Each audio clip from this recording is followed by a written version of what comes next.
This one day I go to the skate park, right? I'm at Fremont and Lance is there and all these kids are around him. I'm like, who's this weird guy?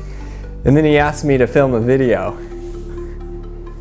Just kidding, that never happened. So the other Braille Origins episodes were how the skaters started into the Braille videos, more or less. And it's kind of fun to watch because you can go back and see like the first video. So I guess my own personal Braille Origins would technically be the very first video on the Braille channel ever, which was a video part that I made. It's kind of an interesting story, that one, because what happened was, at the time I was skating for some pretty well-known skateboard companies, and I was going in and I was getting boards and I was getting boards and I was getting boards. Oh, let's back it up actually before that, before I started getting boards. So I was skating for this company. I was skating for Habitat Skateboards, and they were giving me boards and it was great, and I was like, yes, this is awesome, Habitat's the best. And then one day I called them and I could not reach the team manager. I couldn't reach him for months. And then I was like, well, I guess I'm kicked off the team. Nobody said I was or I wasn't or anything else. I just could not reach the guy no matter what, so I couldn't get boards.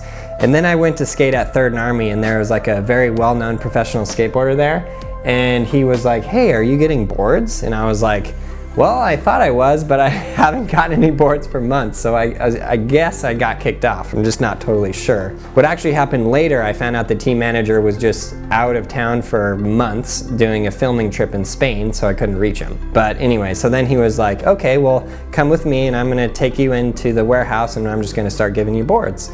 So I was getting boards, and I was filming for this video. There's this video called Mijos. If any of you guys have seen the video Mijos, you guys rock. That video was, I had a video part in it and I was filming for that.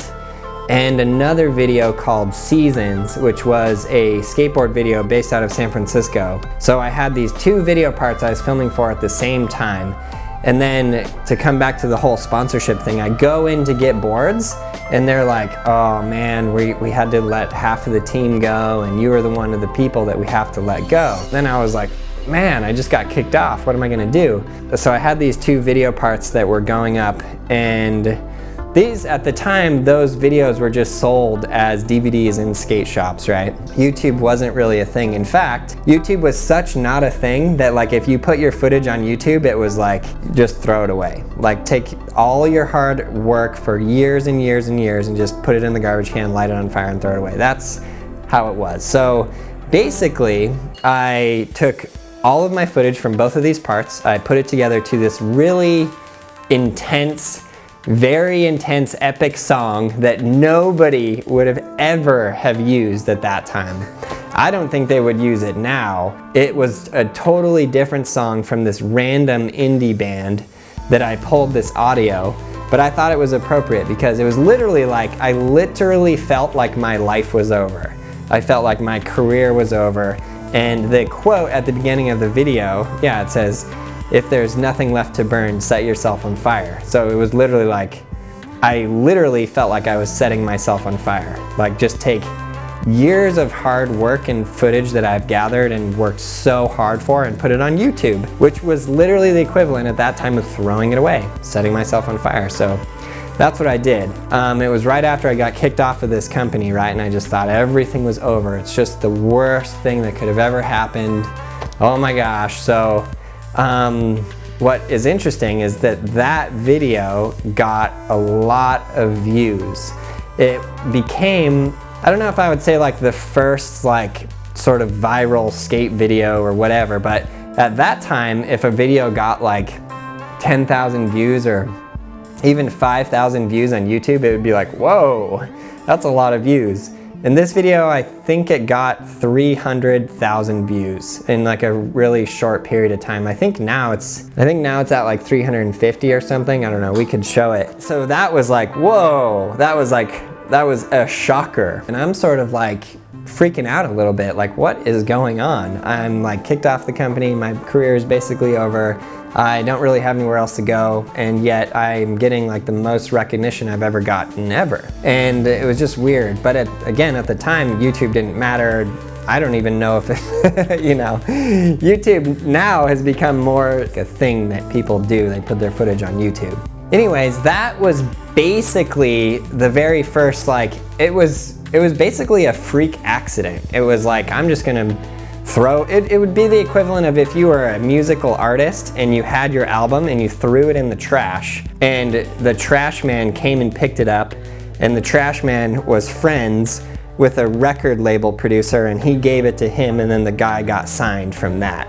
It would literally be like that crazy of a story is basically how crazy of a story it is that Braille got started. So then this video is getting all these views, right? But it's not like I'm getting sponsors or anything from it. In fact, I got sponsored by this other company that then later on went out of business, and it was literally the same thing happened. Like, I thought, great, this is my big break, I'm getting on this company, it's awesome, I'm gonna have a career in skateboarding, oh my gosh, it's so cool. I basically got kicked off the same way. Nobody told me I was off. It was just like, hey, we're not sending you boards anymore. Okay, and then a couple months later the company goes out of business. Okay, so then you set the stage there. So I have this video that's getting a lot of views, and then I'm skateboarding, and it's probably about, I wanna say 2 years in between that and me realizing, you know what? I'm just gonna make videos on YouTube. And I start out with, I'm working at a valet in the city of San Francisco. I'm valeting cars for this restaurant. It's just what I do on the weekends and at nights. And then I have this idea.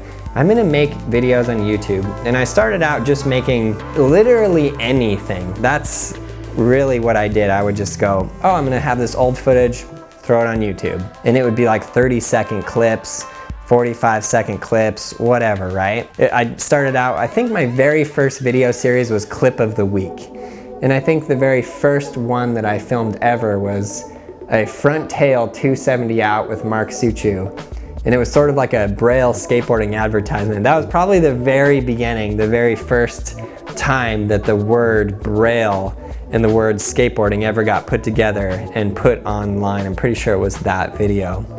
Anyway, so that was cool. And my original idea with Braille was to help my friends who are making these skate videos have a distribution line and actually do digital downloads of their videos. But more than that, I was kind of just like making YouTube videos and messing around with it. And then I was doing Clip of the Week, and then I started doing tutorial videos. I just was doing literally anything that had to do with skateboarding ever. So I made about 6 months to maybe a year worth of videos, and I had made total in that whole year, I had made maybe $7. So that was a year's worth of work for about $7. And then I looked back through the videos and I started realizing people seem to really like these tutorials. And then I was like, man, maybe I should like do that, because my whole life I've really enjoyed skateboarding. I've really enjoyed teaching skateboarding. I've always been very good at it. I did get a skate park built in my hometown. That's a pretty cool story. Different video, but it just goes to show that I've sort of always had that mentality of like helping others learn to skate, etc. When I realized like the tutorials, I was like, this is perfect. This is like the perfect storm. It was like I threw away all my footage onto YouTube, and then it started doing really well, and then it kind of came together with tutorial videos, and it just went like this. And then I made tutorial videos, and some of them did really well. The first video that I made that did really, really well was how to kickflip the easiest way tutorial. And then I made all of the basic tricks, and then I made more advanced ones, and I just made tutorials, tons of them. And then I made skateboarding made simple 1, 2, 3, 4, 5, and 6. And then the rest is history. That's pretty much the whole story. That's pretty much the origin story of Braille skateboarding, unless you want to go back, way back to like where I very first started skateboarding, where I got the skate park built in my hometown of Red Lodge, Montana. But that's a different story, a different video. So that's this Braille Origins video. Boom. So it's really, really crazy. I mean, right now I'm sitting in a 10,000 square foot warehouse in front of a green screen with a video camera, and to the right of me is a giant wall full of skateboards that you guys sent us. You guys made all those skateboards and sent it to us. And you guys supported us with likes, views, comments, shares, enough to where we could afford to move into this warehouse, which is it's unbelievable. Like, if I would have thought to myself when I was a kid growing up in Montana that I would move to California and have my own skate park, it would have been unreal, like just crazy. So I sort of have to like pinch myself every now and then, walk around and touch the walls and be like, is it real? Is it a dream? Is it really happening? Are we here? Apparently it's pretty real, and it's apparently pretty happening. So I gotta thank you, thank you, thank you, thank you, thank you. I can never thank you guys enough. Even if I say I thank you 1,000 times in every single video I've ever made, which is like 1,000 times 3,000, which is a lot. I think it's like 3 million or something. My math might be off on that. But it wouldn't be enough thank yous to actually thank you. I hope you guys understand that. And I really, really, really appreciate it, because none of this would have ever occurred if you guys hadn't have watched the videos, gotten inspired, watched them more, started skateboarding yourself, learned to skateboard. I get a lot of people who are coming back into skateboarding, which I think is really cool. They're like, I used to skate, I saw your tutorials, it inspired me again, I'm learning to skate again, which I think is really, really, really, really, really, really, really, really, really, really awesome. Because we're gonna make skateboarding the biggest thing in the world, and we're gonna push it everywhere, and we're gonna teach a lot more people how to skateboard, and there's gonna be more skaters everywhere. Because with more skaters everywhere, the industry gets bigger, it gets better, and everybody has fun, and it's rad.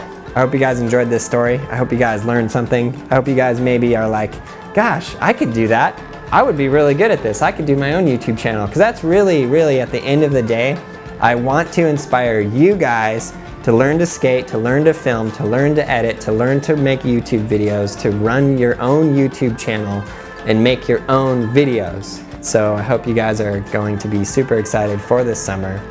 If you guys enjoyed this video, definitely click the playlist. It's the Braille Origins. You can watch all of them, and they're all really fun. They're really, really cool, and you guys can see everybody's origin story, which I think is really, really interesting. So definitely click that. Please click that subscribe button, click that like button, and leave a comment below.